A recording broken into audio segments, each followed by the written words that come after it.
बच्चों आप स्क्रीन पर देख पा रहे हैं, लिखा है पाठ 3, मैं और मेरा परिवार। यह आपके पाठ 3 का नाम है, जो हमने पढ़ लिया है, गतिविधि भी समझ ली है और अब हम उसके नए शब्द करेंगे। नए शब्द मतलब जो इस पाठ में कुछ शब्द ऐसे आए हैं जो शायद बच्चों आपने पहले नहीं पढ़े हो या पढ़े भी हैं तो उनका शायद आप अर्थ ना जानते हो। तो आज हम उनका अर्थ भी जानेंगे और उनकी स्पेलिंग भी समझेंगे।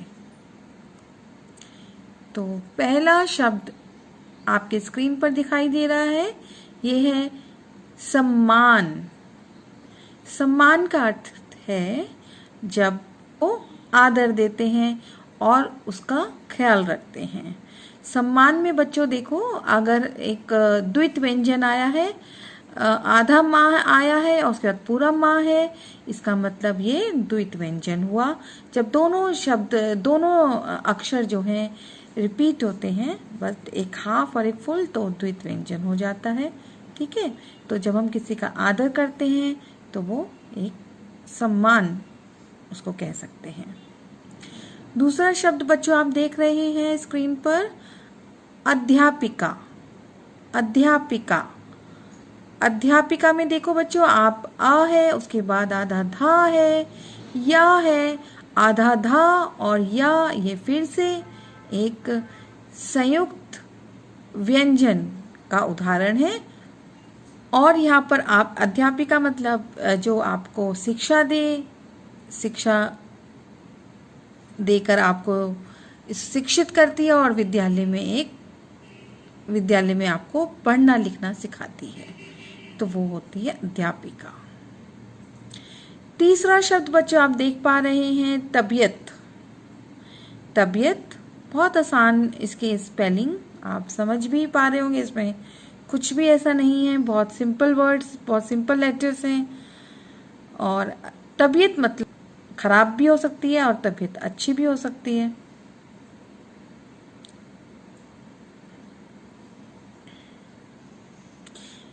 चौथा शब्द बच्चों आप देख पा रहे हैं अपने स्क्रीन पर, इलाज।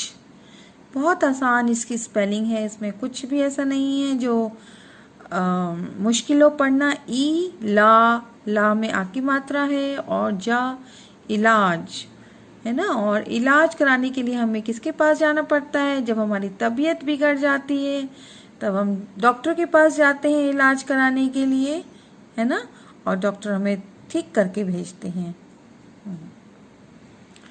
ओह, अभी हम डॉक्टर की ही बात कर रहे थे और देखिए 5वां शब्द हमारे पास डॉक्टर ही आ गया।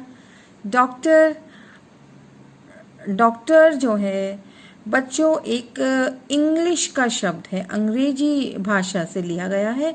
जो शब्द बच्चों अंग्रेजी भाषा से लिए जाते हैं, जैसे डॉक्टर, फुटबॉल, कोई भी आप देख लीजिए, जो अंग्रेजी भाषा के शब्द जिन्हें हम अंग्रेजी में भी ऐसे ही बोलते हैं, इंग्लिश में भी सेम बोलते हैं, उनमें ऊपर चंद्र आता है। चंद्र बिंदु नहीं आता, चंद्र आता है ना। तो आप देखिए और ढूंढिए कि और भी ऐसे कौन से शब्द हैं जो अंग्रेजी और हिंदी में समान हैं, तो उनमें चंद्र आएगा। और ये भी आप जान सकते हैं जब ये चंद्र लगा हो तो कि ये अंग्रेजी भाषा से लिया गया शब्द है। इसमें भी आधा का है, टा है, फिर बताने की जरूरत नहीं है, आप समझ ही गए हैं कि मैं क्या कहना चाहती हूँ, है ना, कौन सा व्यंजन है ये। और डॉक्टर के पास जाकर हम अपनी तबीयत ठीक कर सकते हैं, है ना। बहुत ज़रूरी है, एक डॉक्टर हमारी बहुत सेवा करते हैं, उनका हमेशा हमें सम्मान करना चाहिए। ठीक है, चलिए। बिजली, छठा शब्द आपके पास आया है, बिजली। बिजली भी बच्चों बहुत आसान शब्द है, इसमें कुछ भी ऐसा नहीं है कि कुछ अलग हो। बा में छोटी की मात्रा है, ज ला में बड़ी की मात्रा है। और बिजली का तो अर्थ आप सभी जानते ही हैं। बिजली मतलब ज़रूरत जो हम सबको अपने घर में पड़ती है, घर में भी पड़ती है और से बहुत सारे कारखाने भी चलते हैं। तो ये तो हमारे जीवन का एक अभिन्न अंग है। बिजली के बिना तो कोई जीवन ही पॉसिबल नहीं है, है ना। 7वां शब्द बच्चों आप स्क्रीन पर देख पा रहे हैं, इसमें लिखा है नौकरी। नौकरी, ना में ओ की मात्रा है, लॉन्ग साउंड वाला ओ है। र में छोटी की मात्रा, बड़ी ई की मात्रा है। तो नौकरी, नौकरी तो जब आप कोई काम करने के लिए बाहर जाते हैं और उस काम को करने के बाद आपको पैसे मिलते हैं। ठीक है, चलिए। ओह, ये तो बहुत ही 7वां शब्द आपके सामने आया है, शैतान। शैतान में देखो बच्चों, आप देख पा रहे होंगे श में ए की मात्रा है, ए लॉन्ग साउंड वाला ए है ना। शैतान बहुत आसान इसकी स्पेलिंग है, कुछ भी मुश्किल नहीं है। और शैतान का तो मतलब समझाना शायद बच्चों के लिए, बच्चे ज़्यादा मुझे समझा सकते हैं। तो शैतान का अर्थ तो आप सभी जानते ही हैं। चलिए आगे चलिए।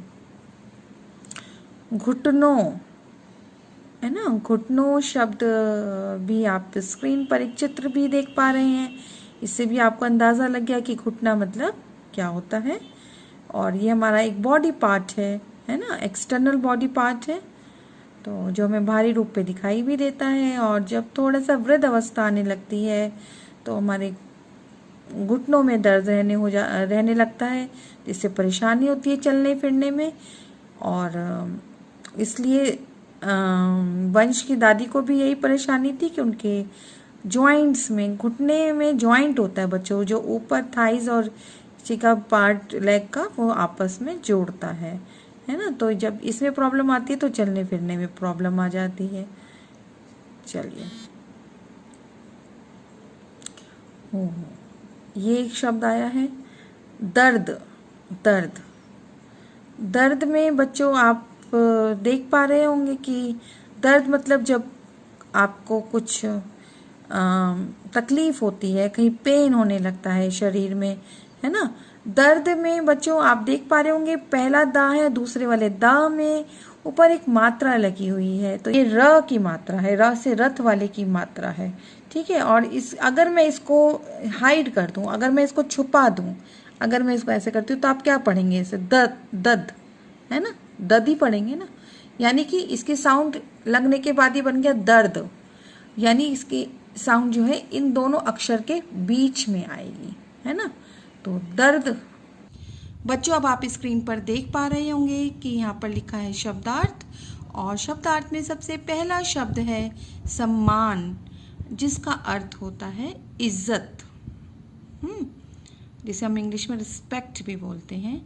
दूसरा शब्द है प्यार, जिसका अर्थ है प्रेम।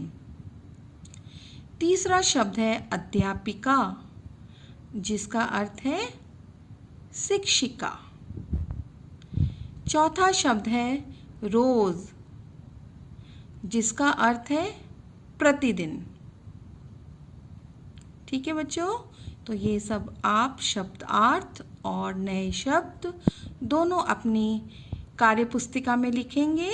ठीक है, चलिए फिर मिलते हैं दूसरी वीडियो में। तब तक आप अपना ध्यान रखिए और खुश रहिए, सुरक्षित रहिए। Bye bye.